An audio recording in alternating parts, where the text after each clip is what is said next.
And now we'll move on to item 6, public hearing.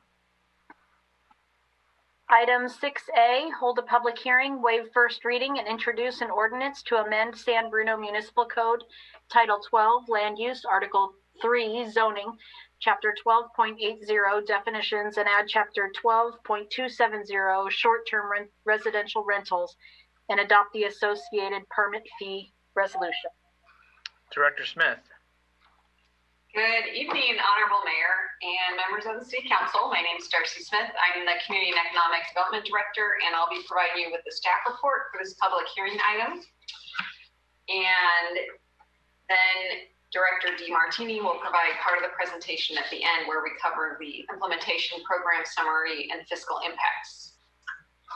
So first, I'll start with the definition of the objective for this item, cover the background, as there have been 2 previous City Council meetings to review this topic, and I'll cover the proposed ordinance and resolution in detail, which is before you tonight, and then Director DeMartini will cover the implementation program summary and fiscal impacts, and I'll end with highlighting the action before Council tonight and allow time for questions. I want to emphasize that while I get the glory of making this presentation, it was not without a huge amount of team effort, including the City Attorney, Mark Zaffarano, who can answer any questions tonight on the legal aspects of the ordinance, as well as many members of the Community and Economic Development Department staff, including Pamela Wu, the Planning and Housing Manager, and Roy Bernald, our Chief Building Official. The objective tonight is to hold the public hearing and ultimately, ideally, waive the first reading and introduce the ordinance that would amend the Municipal Code, Title 12, which is the zoning code. It would both amend Chapter 12.80, which is definitions, and add a brand new chapter, which is Chapter 12.270, all about short-term residential rentals. And since there's a new permit type, there's also a proposed permit fee resolution that's before you tonight to go along with the ordinance. So just a brief background on what these are, and these didn't exist about 10 years ago, but with the internet and folks looking to share economic resources better, there's been a real growth in the use of these short-term rentals. And it's really important to emphasize what the short-term means. It's defined by state law, which is rentals of less than 30 days. So if a tenant has a lease of over 30 days, that's a long-term rental or just a typical rental. So the kind of rental that a normal person enters into when they rent an apartment or rent a unit or sign a long-term, tenant lease with a landlord.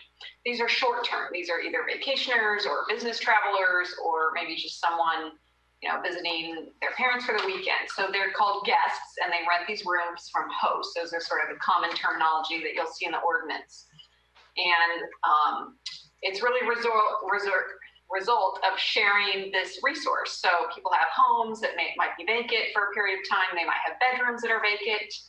And with the internet and these websites that you see here, like Airbnb and HomeAway and VRBO, they're made available to be rented to optimize utilization. And the hosts like them because they're able to get revenue from them. So basically, if this wasn't profitable, we wouldn't see it. But I want to also emphasize that at a time when housing is scarce, it really allows for the optimization of what could be an unoccupied home or an underutilized resource, such as bedrooms that are sitting vacant. So I want to emphasize that this does play a role in solving the housing crisis.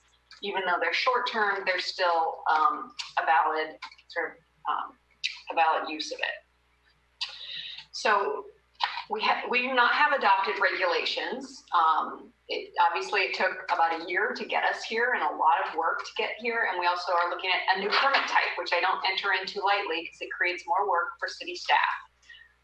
Many cities have adopted land use regulations that are pretty simple, to be honest. And I want to emphasize our ordinance is very comprehensive, and it goes into details that reflect a wide amount of research from city staff and lessons learned. And I think if you picked up, if you went online the last year, you'll see that Airbnbs are in the news, and we did a lot of research around responding to how we could prepare the best state-of-the-art ordinance possible and alleviate some of the concerns that other cities have had not being the first out of the gate to adopt an ordinance isn't necessarily going to result in the best land use policy. And so we've really taken to heart the research element, talked to other cities and seen what works and doesn't work. And as I mentioned, we don't enter into this lightly because it requires city staff time and resources, which are scarce, but I will present the most convincing policy arguments as to why we really need these regulations. So as I mentioned, the council have had 2 study sessions on this going back 2 years ago. You had your last study session in January, and we presented the ordinance in largely the format that's before you tonight. There were only very minor comments, which we responded to. And I want to highlight that when it went to the Planning Commission in May, they had no changes at all. And I think that's the recognition of the sheer amount of staff work that went into this. They had some questions and comments, but no changes at all. And, we're here tonight to hold this public hearing and ideally introduce the ordinance and adopt that associated resolution. So 2 years ago, you were briefed by the city attorney on this topic, and you asked a lot of questions that then staff went back and researched, and part of that research is included in an attachment to your staff report, which is a comparative matrix of other cities. We researched those other cities. We examined some of the topics of concern at that point, such as parking concerns. We examined your concern around tax collection, which was addressed in a municipal code update that you have already adopted. And it also looked at whether we would restrict these to certain neighborhoods and establish a maximum number. The latter 2, most cities don't do that. We only, at this point, have a handful of them in the city. But even pre-COVID, we had about 200, and those ranged from maybe just a room in someone's house to a whole house. But we don't have a lot of them, so we didn't recommend a maximum number. It's sort of the thing where the market just regulates itself. So in January, when we took the ordinance before you, which again was largely in the format you see tonight, there were 3 main changes that you provided feedback on, and we made those changes. Originally, we had proposed 90 days for the annual cap on accessory dwelling unit short-term rentals, and there was a comment, well, why don't you raise that to 120? And on the flip side, there was a comment to reduce the annual limit for non-hosted whole house rentals to 120. So just choose the same number, make it 120 for ADUs and make it 120 for whole house rentals. And I think we agreed that seems logical, especially since this is a brand new ordinance. We can always come back and adjust that if we see it not equalizing with demand. And you also gave us feedback to amend the definitions in the zoning code, which are just really minor items, but to clean that up. As I mentioned, the Planning Commission just reviewed this in May, and they had no comments that resulted in any changes to the ordinance. They had a few questions and provided some feedback. They were sort of concerned about the cost being too high, so we looked at the cost of staff time, and I'll provide some information about that later. And they supported the biannual permit renewal requirements every 2 years, so it kind of reduces the burden on city staff, and then the cost to the property owners or hosts. But it's really important to emphasize the Planning Commission did make the changes and then adopted their resolution unanimously 600 recommending approval. So again, we don't have any city zoning regulations. That doesn't mean they don't exist in the city or they're prohibited. Just some key items in our current zoning code are that, well, we don't allow hotels in residential zoning districts. We do allow rentals up to individuals. So for example, in an R1 zoning, if you have a house, you can rent it up to 2 individuals, and a whole house can basically be rented for any duration of time. A whole house could be rented long-term, it can be rented short-term. That's just allowed already. So how do we tax these? Well, we do have taxation in place, but without a mechanism to collect the tax and sort of the permits to track where these are in the city and who's operating them, it's very difficult to collect that tax.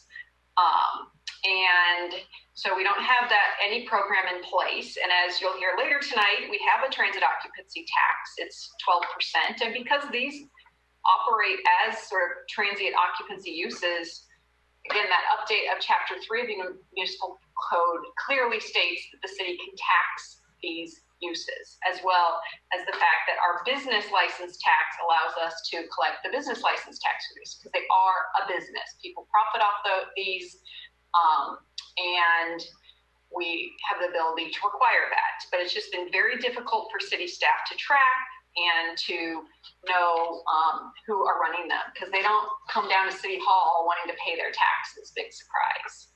But with this permit, it's really the key to know where they exist, who's operating them, how many days a year they're running them, etc.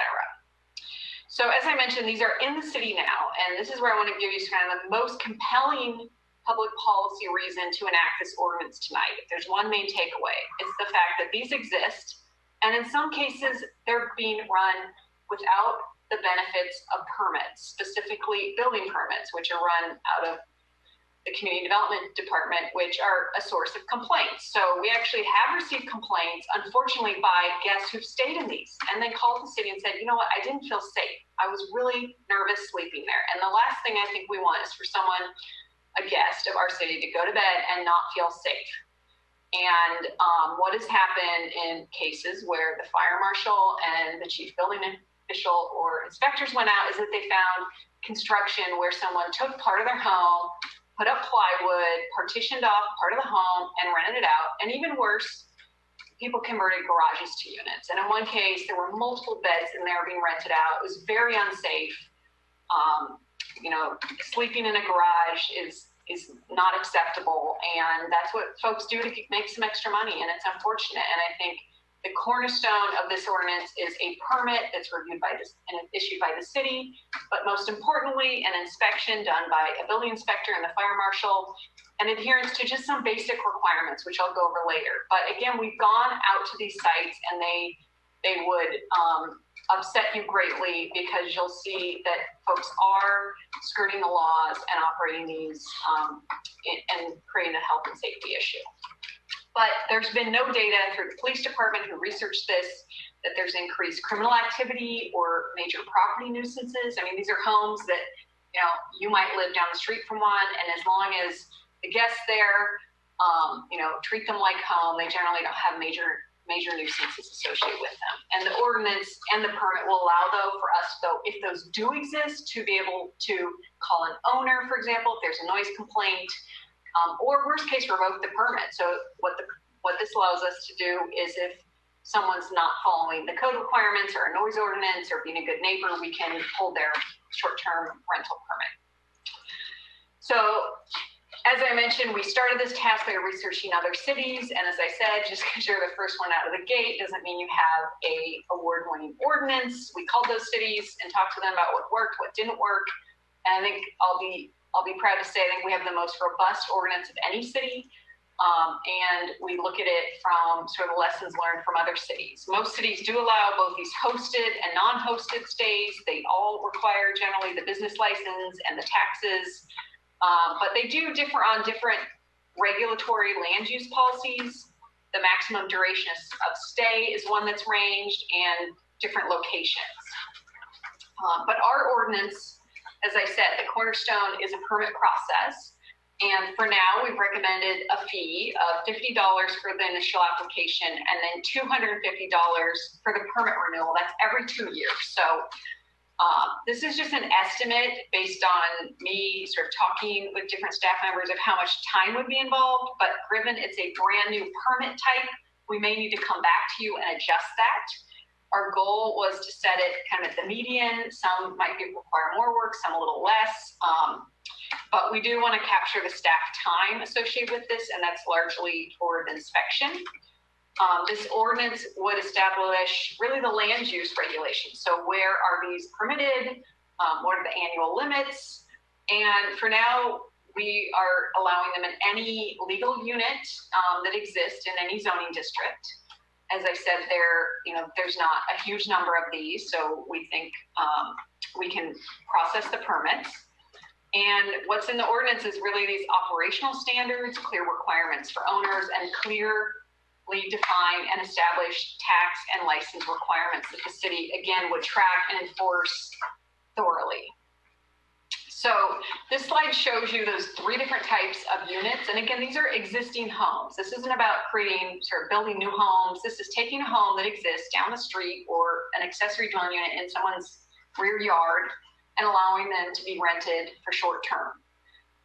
So here are the annual limits. And again, based on the feedback we got from you in January, we equalized the annual limits for the different types.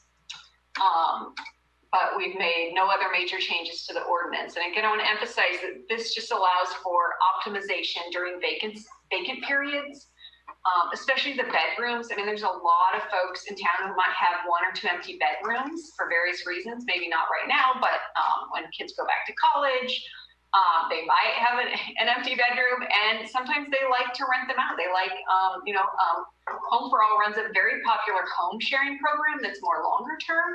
But having worked with that organization, there's a lot of folks who enjoy, living with a roommate and sharing the costs, and that's what this can do even on a short-term basis. But why would we have annual limits? What's the policy there? It's just to ensure that we don't lose long-term rentals. So these can be in some areas like, vacation destinations. These can be very pricey units, like $500 a night. We don't want someone to pull a long-term rental completely offline. What we're trying to do is optimize kind of vacancy periods and keep long-term rentals in the system so that we can house our employees who have that demand. So I'll just quickly go through the guiding policy elements. I touched on some of them. Why is the permit important? Well, it really ensures that we're tracking these, that we require adherence to our building and safety requirements, which are really simple. We require a smoke detector. That's about $10. A carbon monoxide detector, maybe a little bit more, and a heating system. So those are just the basic sort of requirements if someone's sleeping here. The other thing is an insurance policy, which the city attorney has assured me is very important to get, but this allows us to mandate and verify those. And, we'll really ensure that we can track the taxes and collect them. So the operational standards, again, if you read the news, you know why these are important. And we've also heard from our community that it's really important that this doesn't create a burden on the existing community. So the ordinance has a lot of operational standards. I won't go through all of them, but I'll tell you the main one is that if this is a home that has a garage or a parking space and a driveway, that has to be made available for the guests. And they have to comply with our noise ordinance. The unit has to have posted emergency and safety information. So for example, if we need to shut off the gas and we issue an alert that gas needs to be shut off for various reasons, the renter can find that information kind of posted to the inside of the door and know where the gas shutoff valve is. I mean, that information isn't always tracked well. And so this ensures that safety and emergency information is available. And as I said, that we would require local contact information so that if someone is having a party or something and the neighbors call the police, that our police department has that contact information, get in touch with the owner and hold them accountable. I'm sure, again, you've read the stories about how these can create noise or nuisances. And we've had no reports of that to date, but could it happen? Absolutely. So the permit fee, I mentioned previously, we're just trying to get cost recovery, and these are our best estimates at this point in time, but since it's a brand new permit type, it's an estimate, but we would come back, we would track the time utilized on these permits and come back if we need to. And again, we're not making money, we're just trying to cover the fees. So the time involved. So what kind of time is involved? Well, as I mentioned, this comes into the Community and Economic Development Department, and we process the paperwork and we check those insurance requirements, and we also check that they're adhering to our regulations, which, as I mentioned, are pretty robust. Then the building inspector and fire marshal would go do a visit, and again, they would just focus on basic building and safety requirements: smoke detectors, carbon monoxide detectors, heater. So they got to go out and they got to inspect it and log it, and then ultimately, I, as the director, would sign the permit, and then we'd issue the permit. And then again, it's good for 2 years, but I want to emphasize, if we get complaints, if we find that they're out of compliance with our ordinance, there are provisions for revocation. And also, just robust provisions around that. So now I get to hand the presentation over to Director DeMartini, who's going to summarize the implementation program options and fiscal impacts. Thank you so much, Darcy. I appreciate that. Good evening, Honorable Mayor and members of the City Council. My name is Keith DeMartini, your Finance Director. So I'm just going to walk through some options that the city staff will be considering when implementing the program. Go back to the prior slide, please. Some options that city staff will consider when implementing the program, as well as going through a fiscal impact analysis that was conducted. So first, there are three options that city staff will be considering when it comes time for us to administer the program, and they're listed here on this slide. First, the city will consider whether or not to enter into a voluntary collection agreement, or a VTA, with a hosting platform or potentially multiple hosting platforms such as Airbnb. And this agreement would authorize the hosting platform such as Airbnb to collect and also remit the TOT that's required to the cities from those operators that are listing their STR on the platform. So that agreement allows for a more streamlined, much quicker collection and remittance of TOT tax revenues to the city. Many cities have entered into a VTA with Airbnb for the administration of TOT through an STR program. Staff will also consider entering into a contract with a consulting firm that will assist with the identification and also the outreach that is required to bring these short-term rental units and houses into compliance with the new regulatory ordinance that Director Smith just described, sort of facilitating the submittal of the STR zoning permit and the application process, and then assisting them through that process. Staff will also consider entering into a contract potentially to assist with the collection of the business license tax and also the TOT revenue from the STR operators as well. Just by way of comparison, currently there are 12 hotels in the city of San Bruno, and estimates that we've received that there are over 200 short-term rentals in the city of San Bruno potentially, that was pre-COVID. And so just the sheer volume of TOT monthly remittances is a much larger workload to review and confirm. So we may require some outside assistance. So moving on to the fiscal impact analysis, staff built a model to project what the annual gross revenue would be from implementation of a program like this, as well as what the estimated costs would be for implementation to really determine what the net revenue would be to the city.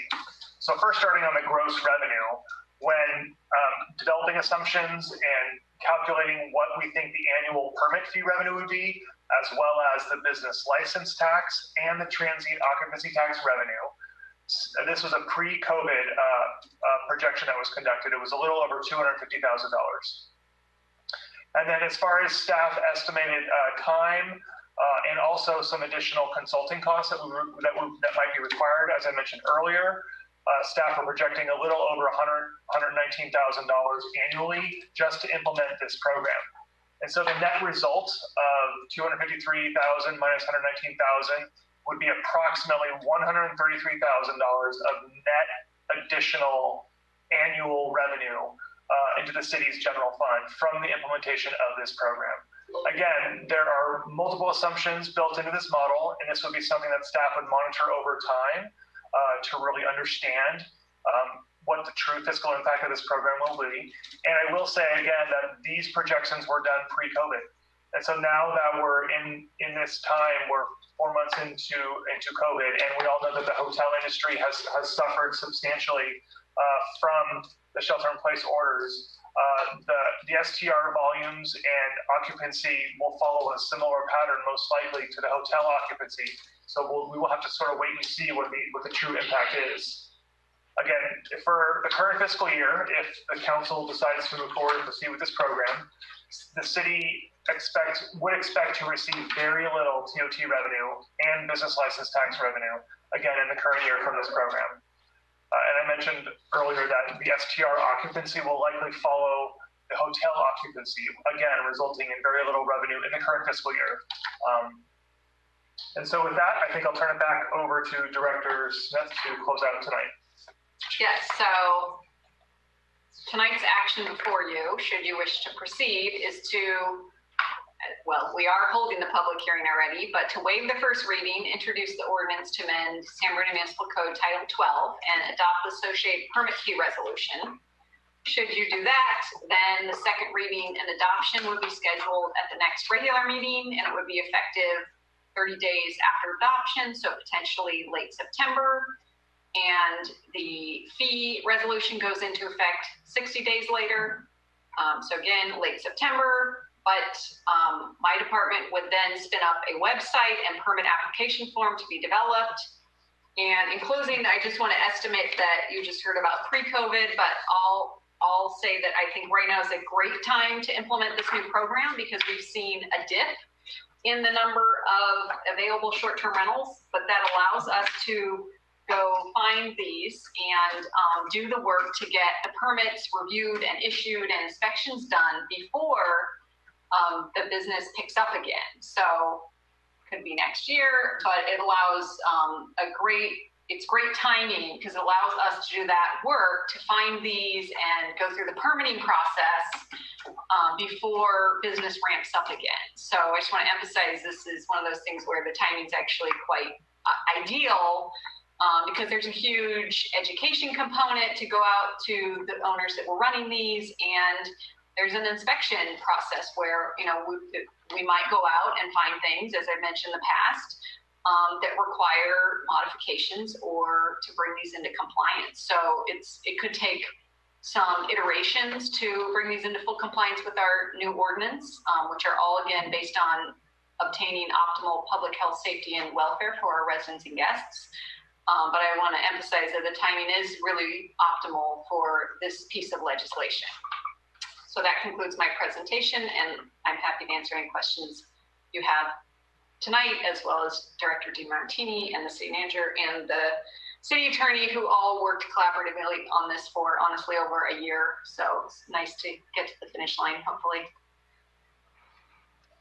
Thank you to everybody for their work, and thank you for the reports. What I'm going to do is ask anybody from the audience who's watching, who wishes to speak, if you go ahead and put up your hand. We'll allow a moment for that to occur. And then what I'd like to do is really quickly go to council, see if they have any questions on the presentation. We'll give a couple minutes and then we'll see if there's anybody from the public.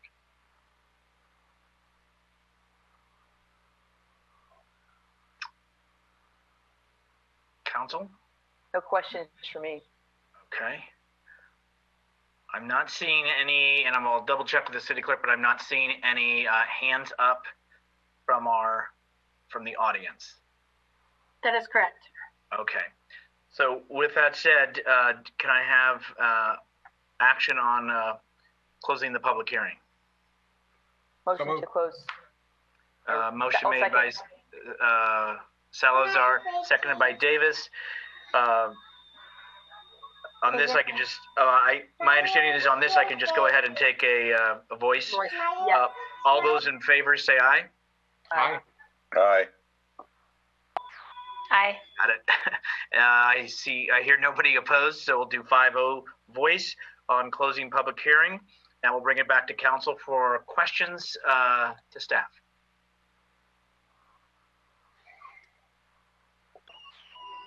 Through the mayor. Yes, Councilmember Mason. Then, I wanted to thank Director Smith because I had asked about the, kind of bad behavior or bad behaving owners. So I do see that there was a permanent revocation and enforcement and appeal process put in. So I'm just curious to know, after a year, so if it's an issue of like a permitting, after a year, does the city have the discretion to continue that revocation past 1 year? Specifically, I'm looking at page 7 of 9, if you have the physical book in front of you.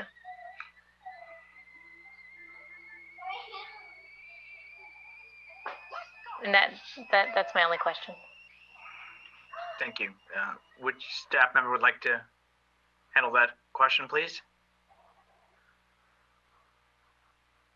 Sorry, we were on mute. Darcy Smith, the Community and Economic Development Director, will address. So should there be a revocation for non-compliance with provisions of the ordinance, there is a provision that states that no application for a short-term residential rental zoning permit will be accepted within 1 year of revocation.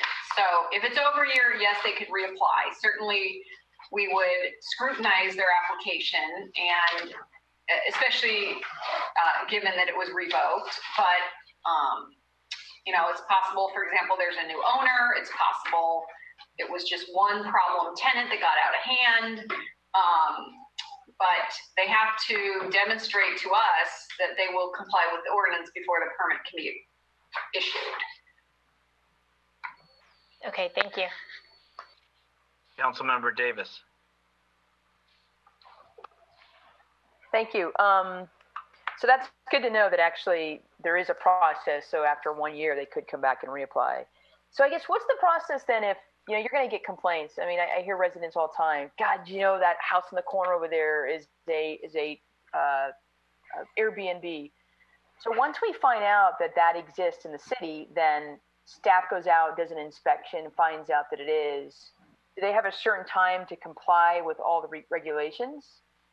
I mean, I would say there's a lot of tedious follow-up in making sure people comply. Again, my concern is that there's ordinances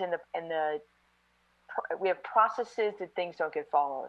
And so when someone is violated, is there like a fine? I mean, how do we cover our costs on all this tedious follow-up? Okay. Well, so if there was a violation, it just depends on what the nature of the violation is. So if, for example, it's a party and they're having a violation of our noise ordinance, we would pursue that. That might be a limited instance, and we would obviously educate the owner about compliance with our noise ordinance. If it's a more egregious or serious violation, especially related to any type of construction done without the benefit of permits, or I would say one of the potentials is that someone says they have a hosted unit where the host is present and we show up and there's no owner. That would be a bigger sort of thing where they've misrepresented their permit application. Mm-hmm. Because as you've heard, there's a big difference in terms of how we regulate them if there's a host present and a host is an owner, like you're there, you're keeping supervision, versus a non-hosted unit where the owners are, in Tahiti or somewhere fun. But what this means is that if they had misrepresented their type of unit, they're into a more egregious sort of issue. And, as Councilmember Mason pointed out, we have the ability to revoke their permit. And then they can't reapply for a year. And I'll be honest, they could be out a lot of income. I mean, these are income producing businesses. So there's an inherent interest in the property owner both to follow the law, but sometimes the maximization of profits means you're not always following the law also. Right. But that's why we need a permit process. And this is brand new, so we'll see what happens. But as you know, the Code Enforcement Division is being transferred to the police department, and they will ramp up their tracking and their enforcement of these things, and they would fall into that category of code enforcement. But I want to emphasize that there's a serious issue, police would respond. If it's a late night issue with a big party, that would follow a different approach.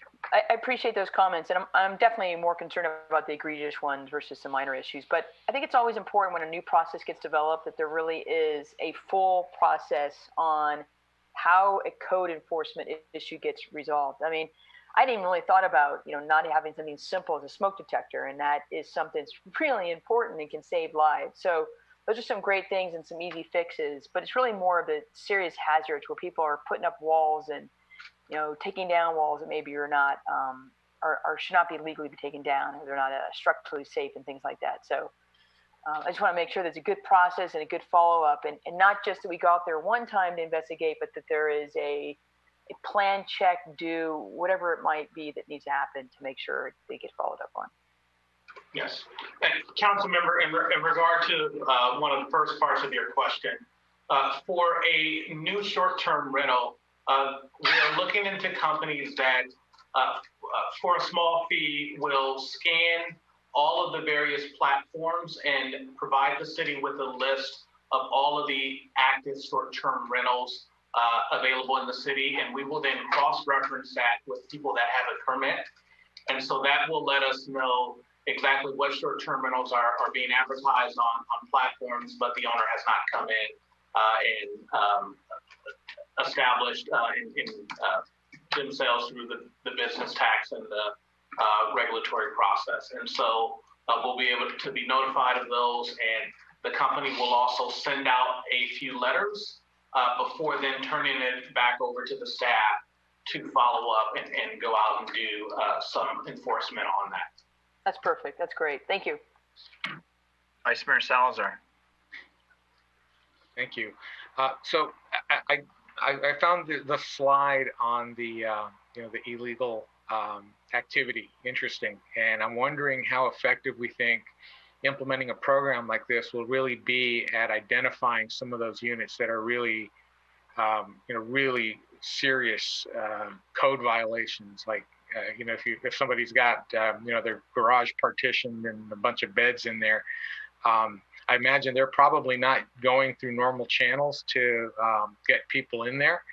They're probably not, your 5-star bed and breakfast kind of thing. So I'm just wondering, is there still going to be, or could there potentially still be a lot of units that are out there sort of under the radar that aren't going to be picked up by this, that are still big issues, and how do we deal with those? And it sounded like there's going to be some cost that's been identified, built into this for doing the compliance checks. But if we get into some serious abatement issues that show up because of this, where we're now having people required to tear down portions of illegal modifications, and we have to go through the legal process, I imagine that could get pretty expensive. So I'm wondering if we factored any of that in. Sure. So, council member, we'll address that in a couple ways. One is the scanning of the online platforms to be notified of units that are being advertised. And with every new permit, there's an inspection, and every 2 years, there's a re-inspection. And so if illegal work is done, we should catch that on the re-inspection. With regard to unpermitted work or additional costs for code enforcement activities, that would undertake our normal process. When we have someone that is found to be in violation, there is a fine and a fee schedule that is intended to recover the city's costs for those compliance efforts. And so that would sort of almost be a normal case. Okay. And one other thing, just regarding the timing, so I agree that probably having a lull in this type of activity does create an opportunity for staff to sort of get ahead of it and start documenting it. But at the same time, if it's something that we're going to farm out, I'm not exactly sure how that cost structure would work out. I think I heard the city manager say that it's a small fee for scanning platforms. But if we're paying somebody to do that work and there's nothing out there, we may be incurring a cost and not generating any revenue from it. So I'm wondering, is the plan, at least initially, to have staff do a lot of this work, or do we engage? And I know that those are decision points to be made, but I'm just wondering where we're leaning, especially during this, while we're still in COVID times, and we know that activity is going to be low. Are we leaning one way or the other? Sure, council member. We're leaning toward employing the services of a company. There are companies out there that have built software that automatically scan all of the various platforms, Airbnb, VVRO, and there are over 50 short-term rental platforms out there. But I'll turn it over to the finance director that will talk a little bit more about the cost structure. Yeah, thank you. So, Councilmember Salazar, we have been in contact and working with a couple consultants that have provided some information to city staff currently about the services that they provide and what their rates are. One quote that we got provided a flat, very nominal fee per STR for the compliance work. So once the STR has been identified, the work that it takes to get the STR operator to complete the permit application, review the permit application, submit it to the city for review and approval, the actual issuing of the permit itself, the consultant could potentially do that themselves as well. And then in follow-up, communication, customer service, functions like that. That's a very small nominal fee per STR. And there's also a flat annual fee that has been quoted to us in regards to the scanning and the identification of the STR population. And so that would be more of a fixed cost regardless of the number of STRs that there are within the city of San Bruno. And so those cost assumptions have been built into the financial forecast that I presented to you earlier this evening. But you're right, if there are fewer STRs that are in operation, that fixed amount would seem higher per STR. But again, this program is assuming that the STR population will eventually grow over time back to the current population that we think there is currently in the city of San Bruno, which is over 200. Okay. All right. Thank you. It was a very good report. So thank you for all the work you put into that. Councilmember Medina. Yes, thank you. And thank you, staff. This is a lot of work. It again shows I am in support of this. It shows this council's willingness to look at other revenue streams. So that's great. Two questions. First one being, so there is typically a double fee permit when you do unpermitted construction in San Bruno, and the time that a code enforcement officer spends and staff time to work on the case, that's all recovered. In this case where there is a STR operating and it does get found, what would be the penalty for that operation without a permit? So, council member, let's take this in two separate phases because there will be one phase where there will not be a penalty. So right now we have STRs operating. When we roll out complete registration process, there will be a window, potentially upwards of 60 days, that active STRs have to become registered. And if you register within that window, there will not be a back payment. That is typically how these are set up.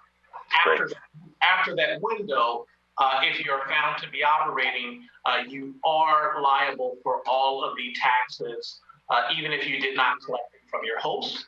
And that is when the services of companies that scan the various platform websites can provide the city with information on what rentals you advertise and potentially what rentals you had. And we will go through our normal process to require documentation under penalty of perjury for you to pay the taxes that are due to the city.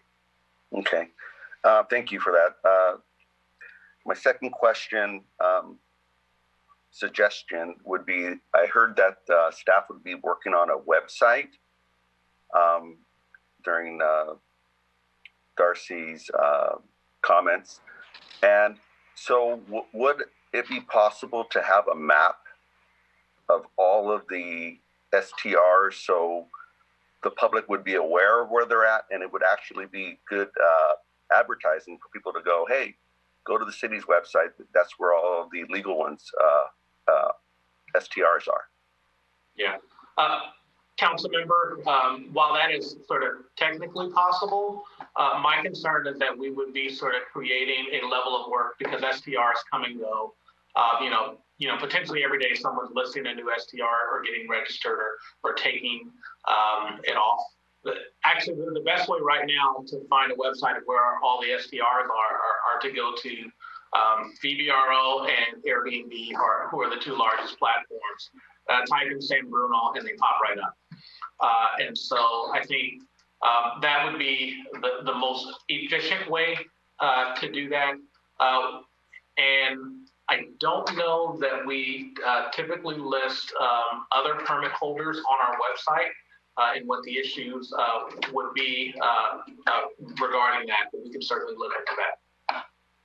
Okay, thank you very much. Okay, if there are no further questions, I don't see any hands up. Again, I want to thank staff. As has been indicated, we're looking at all options. I know I've heard from one person as well as thinking that, which is not bad, to be conservative in the revenue with COVID. We can certainly understand that maybe if we were prior to COVID, that would even be a higher potential revenue source for the city. So do appreciate the time in the report. Is there any action from council? We want to move forward. We would need to a motion, a second, to waive the first reading.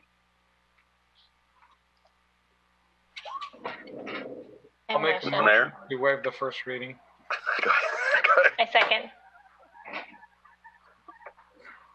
That was a popular one. Okay, let's do it. We'll go with the vice mayor for the motion and Councilmember Mason for the second. Sorry, Marty. And then roll call, please. Councilmember Davis, Aye. Councilmember Mason, Aye. Councilmember Medina, Aye. Vice Mayor Salazar, Aye. Mayor Medina. Aye. Okay, Marty. Would someone like to make a motion to introduce the ordinance? I'd like to introduce the ordinance. Motion made. Is there a second? Second. The motion made by Medina Marty, seconded by Davis. Roll call, please. Councilmember Davis, Aye. Councilmember Mason, Aye. Councilmember Medina, Aye. Vice Mayor Salazar, Aye. Mayor Medina. Aye. All right. Thank you, everyone.